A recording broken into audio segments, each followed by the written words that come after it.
Titre, ma sœur a couché avec mon fiancé, alors j'ai repris la seule chose à laquelle il ne s'attendait pas. Restez avec moi jusqu'à la fin, car ce n'est pas seulement une histoire de trahison. C'est l'histoire de la force que l'on trouve pour reprendre le contrôle quand les personnes les plus proches de vous font voler votre monde en éclats. 2 semaines avant le jour où je devais épouser l'amour de ma vie, j'étais assise dans mon petit appartement, entourée par les préparatifs du mariage. La table de mon salon était couverte de plans de table, de petits cartons nominatifs et d'échantillons de tissu pour les robes des demoiselles d'honneur. Tout devait être parfait. Mon fiancé, Grant, travaillait tard ce soir-là, du moins c'est ce que je croyais. Ma jeune sœur, Tara, se comportait de manière un peu étrange ces derniers temps, mais j'ai mis ça sur le compte du stress du mariage. Elle était extravertie, charmante, le genre de personne qui pouvait illuminer une pièce, mais elle a toujours aimé être le centre de l'attention. Il était près de minuit quand mon téléphone a vibré. C'était Erin, une de mes demoiselles d'honneur, la voix tremblante. Elle m'a dit qu'elle était allée déposer quelque chose pour Grant et qu'elle était tombée sur une scène qu'elle aurait préféré ne jamais voir. Grant et Tara, ensemble dans son appartement. Pas juste en train de discuter. Pas un simple câlin. Ensemble, d'une manière qui ne laissait aucune place au doute. Ma poitrine s'est serrée, mes oreilles se sont mises à bourdonner. Sans même réfléchir, j'ai attrapé mes clés et j'ai foncé là-bas. Pendant tout le trajet, je me suis dit qu'il devait y avoir une explication. Peut-être qu'Erin s'était trompée. Peut-être que ce n'était pas ce que ça semblait être. Mais au fond de moi, une partie de moi savait déjà. Quand j'ai ouvert la porte, la première chose que j'ai vue, c'est Tara, debout au milieu de l'appartement de Grant, portant sa chemise. Ma chemise, celle que je lui avais achetée pour son anniversaire l'année dernière. Ses cheveux étaient en désordre. Son expression narquoise. Comme si elle attendait que j'entre. Grant s'est figé, la bouche s'ouvrant et se fermant comme s'il cherchait désespérément les bons mots. « Lena, ce n'est pas ce que, » commença-t-il, mais Tara le coupa avec un petit sourire méprisant. « Tu n'as jamais été à sa hauteur pour lui, » dit-elle, comme si elle était fière d'elle. Je ne pouvais pas parler. Ma gorge me brûlait, mes mains tremblaient, mais je n'ai pas pleuré. Pas encore. J'ai juste fait demi-tour, je suis sorti et j'ai refermé la porte derrière moi. L'air froid de la nuit a frappé mon visage en arrivant à ma voiture, mais ça n'a pas éclairci mes esprits. Tout semblait engourdi, comme si j'étais en dehors de mon propre corps, regardant ma vie s'effondrer. J'ai conduit jusqu'à la maison en pilote automatique, mon esprit rejouant son sourire narquois encore et encore. La sœur avec qui j'avais grandi, l'homme avec qui je pensais passer ma vie. Et maintenant, en une seule nuit, les deux avaient disparu. Je n'ai pas crié. Je n'ai pas supplié pour avoir des réponses. Je suis juste restée assise dans le noir de mon appartement, tremblante, sachant que quelque chose en moi s'était brisé, et que je ne serais plus jamais la même. Le lendemain matin, je ne suis pas sorti du lit tout de suite. Mon téléphone n'arrêtait pas de vibrer, appel manqué, message non lu, notification de notre groupe de discussion pour le mariage. J'ai fixé l'écran jusqu'à ce que les mots deviennent flous, puis je l'ai finalement éteint. La première chose que j'ai faite en me levant a été d'appeler la boutique de robes de mariée pour annuler le retrait de ma robe. La femme à l'autre bout du fil semblait surprise, mais j'ai simplement dit « Le mariage est annulé » et j'ai raccroché avant que ma voix ne se brise. Ensuite, ce fut le tour du lieu de réception, du traiteur, du fleuriste, tous annulés en quelques heures. Chaque fois que je prononçais ces mots à voix haute, c'était comme un autre couteau qui se tordait dans ma poitrine. Je n'ai dit à personne pourquoi. Pas encore. Je ne leur devais pas ça. J'ai bloqué le numéro de Grant. Puis celui de Tara. Je ne leur ai même pas donné la satisfaction d'une dispute. Ils ne méritaient ni mes mots, ni mes larmes, ni mon temps. J'ai retiré la bague de fiançailles de mon doigt et je l'ai posée sur la table. Un instant, j'ai pensé à la lui renvoyer par la poste. Mais je me suis souvenu qu'il avait pris de l'argent de mes économies pour l'acheter. 15 000 $ envolés de mon compte sans même une conversation. Non, la bague restait avec moi. Elle était à moi maintenant. Le soir même, mes parents avaient appris la nouvelle. Ma mère a appelé la première, la voix pleine d'incompréhension. « Lena, ta sœur dit que c'est un malentendu. Les familles traversent des épreuves. Tu dois lui parler. » Je pouvais presque l'entendre adoucir son ton, jouant les médiatrices comme toujours. Mon père était plus silencieux quand je lui ai enfin parlé, mais je sentais qu'il ne savait pas quoi dire. Ils étaient tous les deux incrédules, mais ma mère, elle, voulait que je pardonne à Tara. Comme si coucher avec mon fiancé 2 semaines avant mon mariage n'était qu'une bête erreur. Je n'ai pas crié. Je leur ai juste dit que je ne parlais à aucun d'eux pour le moment et j'ai raccroché. Mes mains tremblaient à nouveau, mais cette fois, ce n'était pas seulement de la peine. C'était quelque chose de plus froid. Je ne savais pas encore quel serait mon plan, mais je savais que je voulais qu'ils le regrettent. Amèrement. Le travail est devenu mon refuge, mais même là, les fissures se voyaient. Un après-midi, en plein milieu de mon service à l'hôpital, je me suis réfugié dans la salle de pause et j'ai fondu en larmes. J'ai essayé d'étouffer le son, mais les sanglots continuaient de monter, mon visage enfoui dans mes mains. C'est alors que Miles Turner, un collègue à qui j'avais à peine parlé en dehors des gardes, est entré discrètement. Il n'a pas insisté pour avoir des détails. Il m'a juste versé une tasse de café, l'a posée sur la table et s'est assis en face de moi sans dire un mot. Son silence n'était pas gênant. Il était stable. Comme une encre dont je ne savais pas que j'avais besoin. Cette nuit-là, allongé dans mon lit, je fixais le plafond, rejouant toute la scène. Mon cœur me faisait toujours mal, mais quelque part sous la douleur, autre chose se formait, la première étincelle d'une idée. Pas le pardon. Pas l'oubli. Quelque chose de bien plus tranchant. Quelque chose qu'il ne verrait pas venir. Les rumeurs n'ont pas tardé à commencer.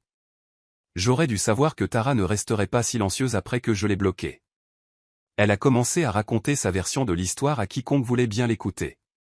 Et bien sûr, dans sa version, elle était la victime. Selon elle, j'étais émotionnellement distante avec Grant depuis des mois.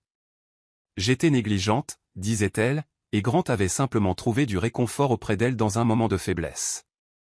Elle a même eu le culot d'ajouter, « Je ne voulais pas que ça arrive, mais l'amour est compliqué. » L'amour. Non. Ce n'était pas de l'amour. C'était de la trahison déguisée en excuse bon marché. Le plus dur n'était pas d'entendre ces mensonges.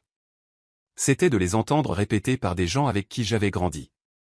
Des cousins avec qui j'avais passé tous mes étés, une tante qui me faisait des gâteaux d'anniversaire. Soudain, ils partageaient des petits commentaires en ligne sur le fait que la famille devait rester unie et que les liens du sang sont plus forts que tout.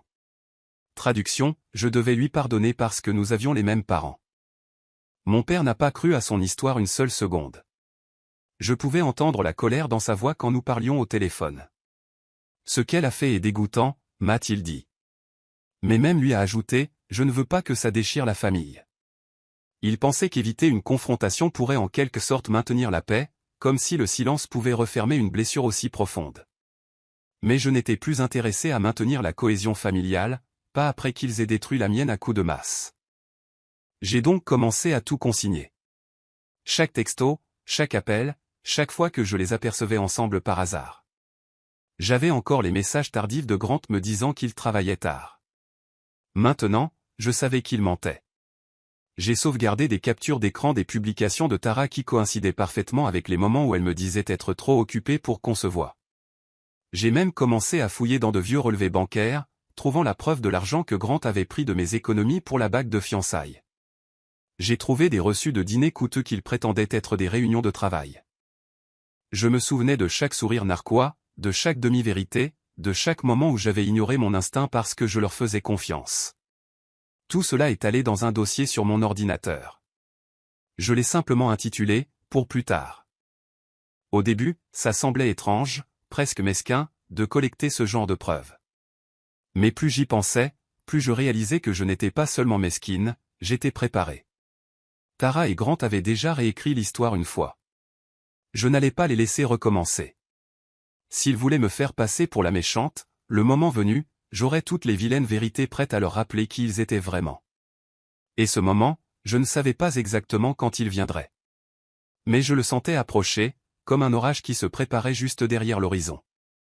L'appel est arrivé tôt un mardi matin. Ma grand-mère était décédée dans son sommeil. Pas de longue maladie, pas d'avertissement, juste partie. Elle avait été la seule personne de la famille qui me faisait toujours sentir en sécurité, celle qui ne prenait jamais parti dans les disputes, qui nous traitait, Tara et moi, exactement de la même manière. La perdre, c'était comme si on m'avait arraché le dernier pilier stable. Les funérailles furent sobres, remplies de l'odeur des lys et du murmure de parents éloignés. J'ai à peine parlé à Tara. Nous restions de part et d'autre de la pièce, même si je l'ai surprise à me regarder plus d'une fois. Je me suis dit que je ne la laisserais pas gâcher cette journée non plus, mais une partie de moi savait qu'elle trouverait un moyen. Une semaine plus tard, nous nous sommes réunis dans un petit bureau pour la lecture du testament. La pièce sentait légèrement le vieux papier et le café. La voix de l'avocat était calme et méthodique alors qu'il lisait les dernières volontés de grand-mère. Il y avait de petits legs, des bijoux, des photographies, un peu d'argent pour divers parents. Puis est venue la partie que l'on attendait, la maison du lac. Cette maison avait été mon endroit préféré au monde depuis mon enfance. Des étés passés à nager dans le lac, des hivers blottis près de la cheminée. C'est là que j'avais appris à pêcher, où grand-mère m'avait appris à faire des tartes. Je pensais que, si quoi que ce soit, elle nous l'aurait laissé à toutes les deux, ou du moins en aurait fait un endroit que nous pourrions partager. Mais l'avocat a lu les mots qui m'ont fait tomber l'estomac, la maison du lac reviendra à Tara Marshall, car c'est elle qui fondera une famille en premier. La pièce est devenue silencieuse, à l'exception du petit hoquet de surprise de Tara. Le genre de son qu'une personne fait quand elle essaie de ne pas éclater de rire. J'ai gardé un visage neutre, mais à l'intérieur, c'était comme si quelqu'un avait mis le feu à mon dernier havre de paix. Non seulement elle m'avait pris mon fiancé, mais maintenant elle avait le seul endroit qui me semblait encore être un foyer. Et la raison? Parce qu'elle allait fonder une famille en premier. Comme si détruire la mienne la rendait plus méritante. Après la lecture, nous sommes allés à une petite réception. Les gens offraient leurs condoléances, des sourires gênés, des conversations polies sur la météo. J'ai essayé de rester dans mon coin, mais Tara m'a trouvé quand même. Elle s'est penchée pour que seul moi puisse l'entendre et a murmuré, on dirait que je gagne encore. Je n'ai pas répondu. Je suis juste parti, car si j'avais ouvert la bouche, j'aurais pu dire quelque chose que je n'aurais pas pu reprendre. Cette nuit-là, assise seule dans mon appartement, j'ai fixé le plafond pendant un long moment. Mon chagrin pour ma grand-mère était encore vif, mais en dessous, autre chose commençait à prendre forme. J'ai réalisé que je ne voulais plus seulement une clôture émotionnelle. Je voulais quelque chose de tangible. Je voulais frapper Tara et Grant là où ça fait le plus mal. Et je venais de décider que la maison du lac serait le point de départ idéal. 2 semaines après la lecture du testament, la nouvelle s'est répandue que Tara et Grant prévoyaient une énorme fête de fiançailles. Pas n'importe où. À la maison du lac. Ma maison du lac. Celle où j'avais passé mon enfance. L'idée de les voir boire du champagne sur le porche où ma grand-mère me lisait des histoires me tordait l'estomac. La fête était prévue dans 3 mois, et Tara s'en vantait déjà sur les réseaux sociaux. Photos d'échantillons pour des nappes inspirées du lac, légendes sur les nouveaux départs, et publications dithyrambiques sur à quel point elle était bénie. Je n'ai pas commenté, je n'ai même pas liké. À la place, j'ai agi différemment. Un après-midi tranquille, j'ai appelé le bureau du cadastre du comté. J'ai dit que je devais vérifier le transfert de propriété de la maison du lac. La femme au téléphone a consulté le dossier, après un moment, elle a dit quelque chose qui a fait battre mon cœur plus vite. Eh bien, il est indiqué ici que le transfert n'a pas été finalisé. Une partie de la paperasse est incomplète.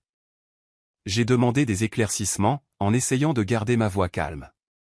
Elle a expliqué que si le testament nommait Tara comme héritière, il y avait des conditions dans l'acte de propriété qui devaient être remplies avant que la propriété puisse être officiellement transférée, notamment le dépôt des documents dans un certain délai et le maintien à jour de toutes les taxes pendant ce processus. Je pouvais presque entendre la voix de ma grand-mère dans ma tête. Elle avait été prudente avec ses biens, planifiant toujours toutes les éventualités. Et dans son testament, elle avait laissé une clause. Si l'héritier ne respectait pas les exigences à temps, la propriété pouvait légalement être réclamée par un autre membre de la famille. Mon cœur s'est mis à battre la chamade. Tara était si occupée à étaler ses fiançailles et à prétendre avoir gagné qu'elle n'avait probablement même pas remarqué que la paperasse n'était pas faite. Et la connaissant, les délais n'étaient pas son fort. Je n'ai dit à personne ce que j'avais appris, pas même à Miles, qui était discrètement devenu ma source de réconfort au travail. Ce n'était pas le genre de plan dont on parle. C'était le genre de plan qu'on exécute en silence. Au cours de la semaine suivante, j'ai commencé à rassembler des informations. J'ai cherché les délais exacts pour le transfert, les pénalités pour les paiements d'impôts manqués et la procédure pour déposer une réclamation si l'héritier initial ne remplissait pas les conditions. Chaque détail est allé dans le même dossier, pour plus tard, où je gardais mes preuves contre Tara et Grant. À la fin de cette semaine, je savais deux choses, Tara avait un peu moins de 3 mois pour terminer le processus, et elle n'avait aucune idée qu'elle était déjà en retard. Je n'avais pas besoin de me presser. Je n'avais pas besoin de l'avertir.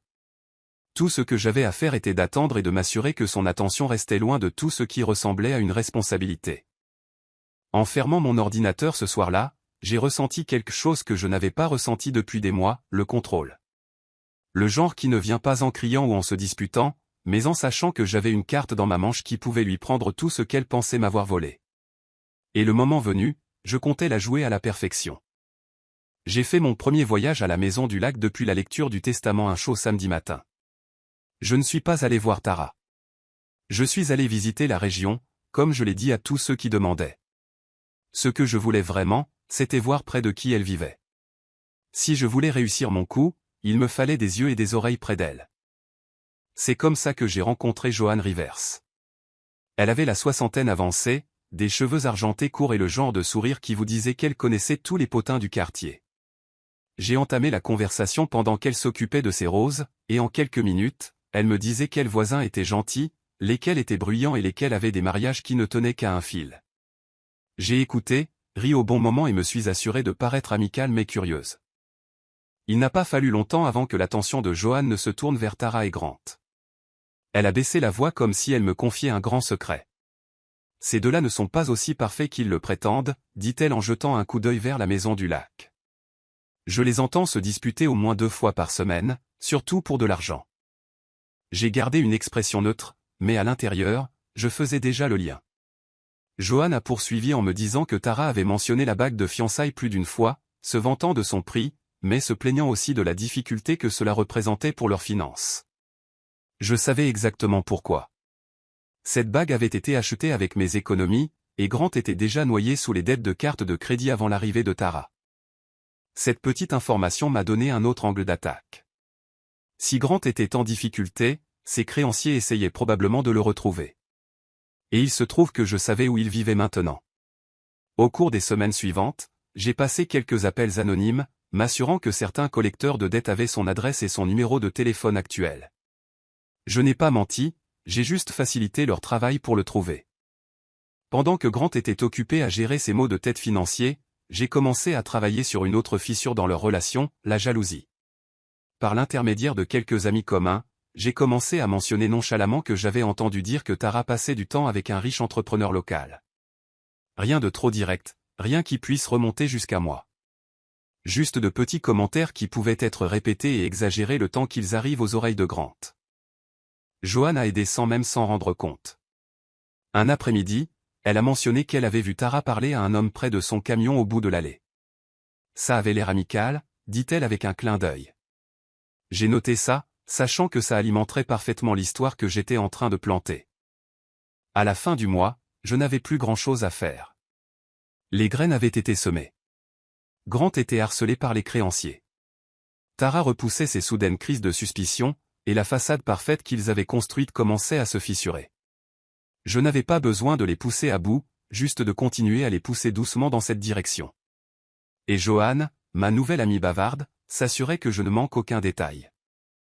Le barbecue familial était censé être une simple réunion du samedi chez mon oncle, hamburger, maïs en épis, enfants courant dans le jardin. Je savais que Tara et Grant seraient là, et c'est exactement pour ça que je me suis assuré d'arriver tôt. Au moment où la plupart des gens sont arrivés, j'aidais déjà à mettre la table, riant avec mes cousins et ayant l'air aussi détendu que possible. Ils sont arrivés avec presque 1 heure de retard. Tara est sortie la première de la voiture, lunettes de soleil sur le nez, cheveux un peu trop parfaitement coiffés pour un barbecue dans le jardin. Grant a suivi, portant un plat couvert d'une main, et l'air de préférer être n'importe où ailleurs. Quelques minutes après leur arrivée, ils se chamaillaient à voix basse mais animés près de la table des boissons. J'ai capté des bribes, quelque chose sur la « confiance » et « où étais-tu hier ?» C'était de la musique à mes oreilles. J'ai joué le rôle de la sœur amicale et inconsciente. Quand Tara s'est approchée pour se joindre à une conversation de groupe, j'ai glissé quelques commentaires soigneusement choisis.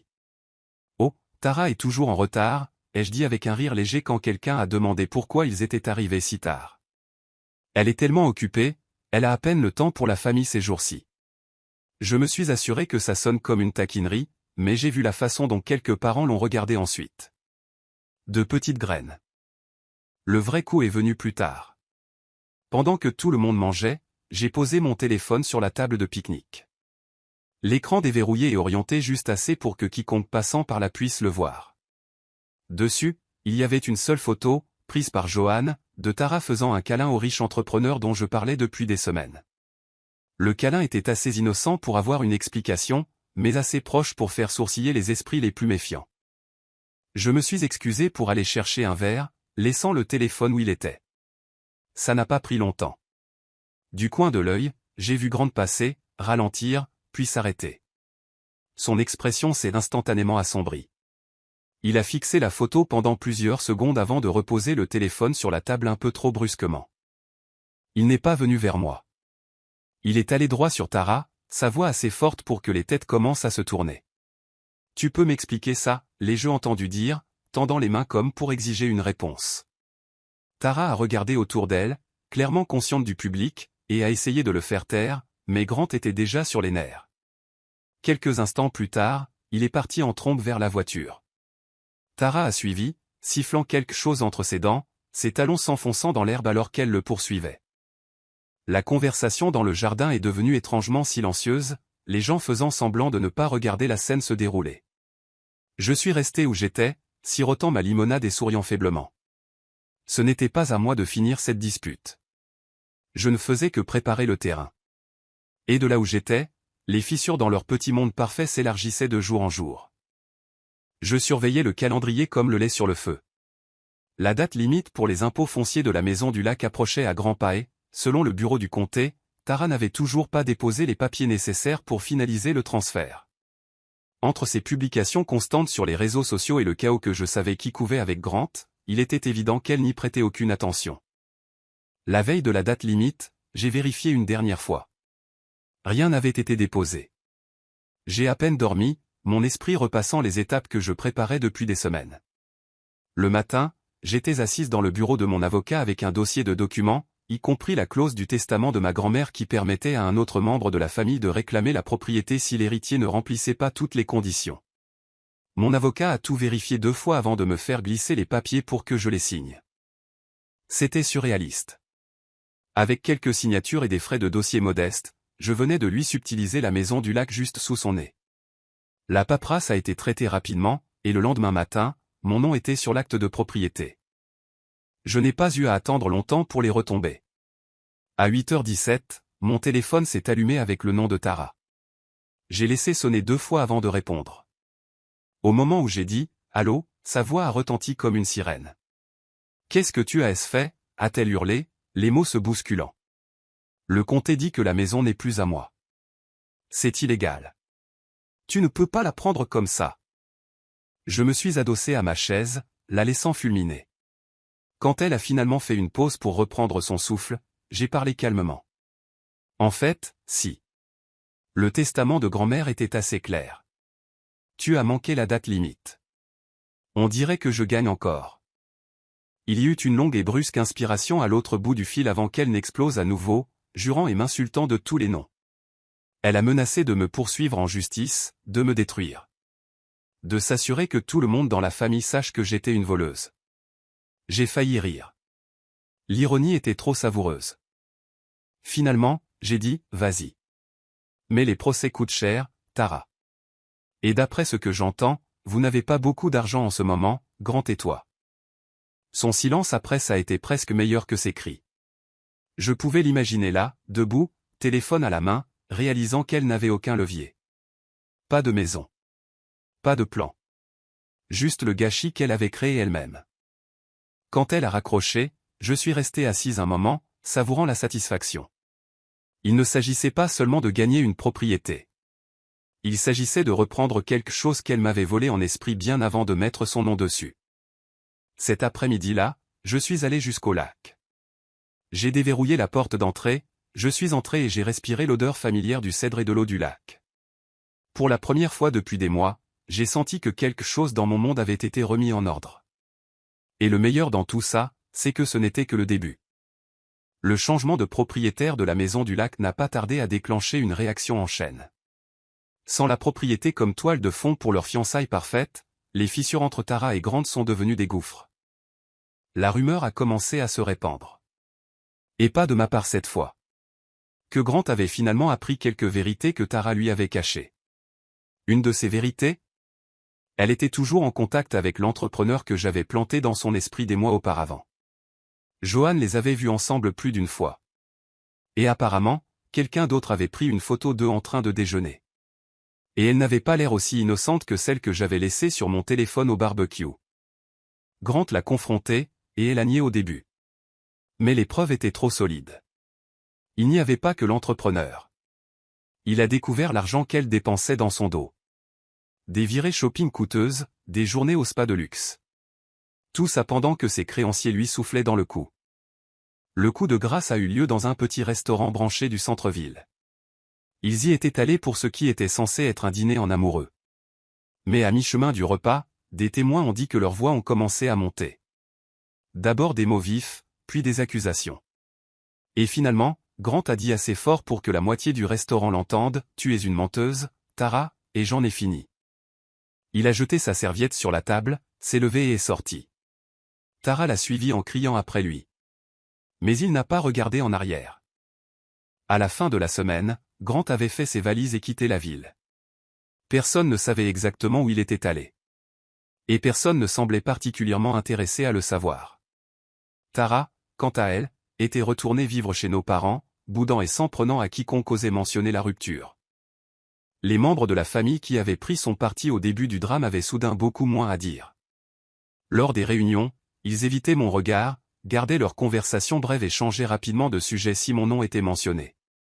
C'était presque amusant de les voir se démener pour rester neutres maintenant que leur idole était tombée de son piédestal. Je n'ai pas remué le couteau dans la plaie, pas ouvertement. À la place, j'ai organisé quelque chose de petit, quelque chose pour les gens qui m'avaient soutenu quand ça comptait. Un dîner tranquille à la maison du lac. La soirée était simple, juste mon père, Miles et quelques amis proches. Nous avons fait un barbecue sur le porche arrière, l'odeur de la viande grillée se mêlant à la brise fraîche venant de l'eau. Les rires flottaient sur le lac, et pour la première fois depuis une éternité, j'ai senti mes épaules se détendre. Alors que le soleil plongeait derrière les arbres, je me tenais au bord du quai, écoutant le doux clapotis de l'eau. Cet endroit avait toujours été mon refuge, et maintenant il était à nouveau à moi. Non pas parce qu'il m'avait été donné, mais parce que je l'avais repris. Et je savais au fond de moi que ce chapitre était presque prêt à se clore, selon mes propres termes. Des mois se sont écoulés avant que je ne revoie Tara. À ce moment-là, les commérages s'étaient calmés, Grant était parti depuis longtemps et la maison du lac était devenue mon refuge. J'avais repeint le porche, réparé les marches qui branlaient et rempli l'endroit de petits souvenirs de ma grand-mère, le couvre-lit qu'elle m'avait fait quand j'avais 10 ans, les photos encadrées des après-midi d'été au bord du quai. La vie s'était enfin calmée, et j'apprenais à apprécier la quiétude. Un après-midi pluvieux, on a frappé à ma porte. Je n'attendais personne. Quand j'ai ouvert, elle était là. Tara, ne ressemblant en rien à la sœur suffisante qui s'était autrefois vantée de sa victoire. Ses cheveux étaient attachés en désordre, son maquillage avait coulé et ses yeux étaient rouges comme si elle avait pleuré pendant des heures. « Léna, commença-t-elle, la voix brisée. J'ai besoin de te parler. » Je n'ai rien dit. Je me suis juste appuyé contre le cadre de la porte, la laissant déverser ce qu'elle était venue dire. Elle m'a dit qu'elle avait perdu la plupart de ses amis après sa rupture avec Grant. Qu'elle était fauchée, changeant de travail sans cesse et fatiguée de sentir que tout le monde était contre elle. Puis est venue la vraie raison de sa visite. Elle voulait mon pardon. Je sais que je ne le mérite pas, dit-elle, les larmes coulant sur ses joues. Mais je suis ta sœur. On peut arranger ça. S'il te plaît. Pendant un instant, je suis resté là, le bruit de la pluie remplissant le silence entre nous. J'ai pensé à la nuit où je l'ai trouvée avec la chemise de Grant, à son sourire narquois, à la façon dont elle avait dit que je n'étais jamais à sa hauteur. J'ai pensé à son murmure, on dirait que je gagne encore, à la réception de grand-mère. J'ai pensé au mois où elle avait menti, tordu l'histoire et regardé les autres se retourner contre moi. Finalement, j'ai parlé, ma voix calme mais ferme. J'espère que tu auras tout ce que tu mérites. Ses yeux s'écarquillèrent légèrement, comme si elle ne savait pas si je le disais comme une gentillesse ou une malédiction. Mais avant qu'elle ne puisse demander, j'ai fermé la porte. Je suis resté là quelques secondes, écoutant ses pas s'éloigner sur les marches du porche, et je n'ai ressenti aucune envie de courir après elle. Il n'y avait plus de colère, plus de satisfaction à la voir partir. Juste une certitude tranquille que je n'avais plus rien à lui donner. J'ai traversé la maison, mes doigts effleurant la rampusée, le grincement familier du plancher sous mes pieds. J'ai pensé aux paroles de ma grand-mère, celles qu'elle m'avait dites plus d'une fois, certaines dettes se paient d'une manière que l'argent ne peut mesurer. À l'époque, je ne comprenais pas tout à fait ce qu'elle voulait dire. Maintenant, si. Je me suis versé un verre de vin et je suis sorti sur le porche. La pluie s'était arrêtée et les nuages se déchiraient, laissant des traînées d'orange et d'or se répandre sur le lac. Je me suis installé dans le fauteuil, respirant l'air frais, regardant l'eau onduler sous la lumière déclinante. Cette fois, la vue, et ma vie, étaient entièrement selon mes propres termes. Et vous? Pensez-vous que Lena a fait le bon choix en fermant définitivement la porte à Tara, ou aurait-elle dû lui donner une autre chance? Partagez vos réflexions dans les commentaires. J'adorerais connaître votre point de vue. Et si vous aimez ce genre d'histoire, assurez-vous de vous abonner et de cliquer sur la cloche de notification pour être toujours le premier à savoir quand une nouvelle histoire est publiée.